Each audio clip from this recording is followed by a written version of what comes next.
And a temporary ceasefire in Gaza has been extended for another 2 days as more hostages were released last night. American officials say a further 20 Israelis are expected to be released as part of the continued truce with Hamas, designated as a terrorist group in the UK. With the latest, here's our Middle East correspondent, Hugo Bachega. The flight back to freedom. 11 hostages returned to Israel last night after more than 50 days in Hamas captivity. They included the 3-year-old twins Emma and Yuli. They were captured with other relatives when Hamas set fire to their home. They were freed with their mother, Sharon, but their father is believed to remain in Gaza. Also released were brother and sister Erez and Sahar Calderon. Their relatives spoke about his relief as he waited to see them again. I'm finding that it's difficult to go from a state of endless anxiety about their fate to a state of relief and joy. I believe it will take time. This is an exciting and heart-filling moment, but we also understand that it is the beginning of a difficult rehabilitation process for Sahar and Erez, who are still young and have been through an unbearable experience. The truce between Israel and Hamas allowed the return of dozens of hostages, but dozens more are still in captivity.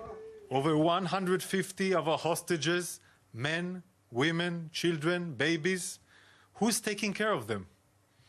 Who is holding a 10-month-old baby, Kfir Bivas? I'll tell you, ruthless terrorists are holding him hostage in Gaza. We call on the international organization, especially the Red Cross, to use every tool at their disposal to gain access to our hostages, to make sure they're receiving the medical care they need. In return, 33 Palestinians were released from Israeli jails. This is the moment 17-year-old Mohammed Abul al-Humus reunited with his family in East Jerusalem. A 2-day extension to the temporary ceasefire has been announced by Qatar. The US says Hamas has committed to releasing another 20 hostages, women and children. In Gaza, the truce has allowed much-needed aid to be delivered as a humanitarian crisis continues. Israel's Prime Minister Benjamin Netanyahu says the war against Hamas isn't over. This is likely to bring even more suffering for Palestinians in Gaza.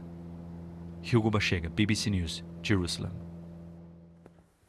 Well, you speak live to Hugo now on Breakfast. And Hugo, so a 2-day extension to this truce now, but what else has to happen for that to be extended further?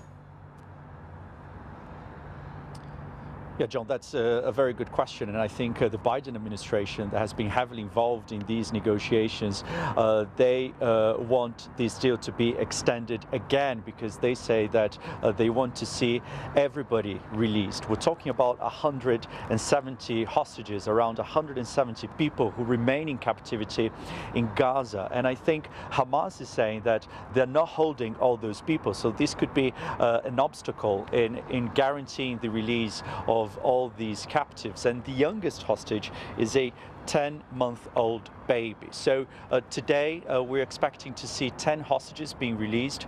Overnight, the office of the Israeli Prime Minister confirmed that they had received a list with the names of those people expected to be released later today. And for every Israeli hostage freed, 3 Palestinians are going to be released from Israeli jails. Now, obviously, the extension of this truce means that more aid is getting into Gaza. The UN chief, Antonio Guterres, welcomed this announcement yesterday. He described it as a glimmer of hope and humanity, but he also said it wasn't enough. OK, for now, Hugo, thank you very much.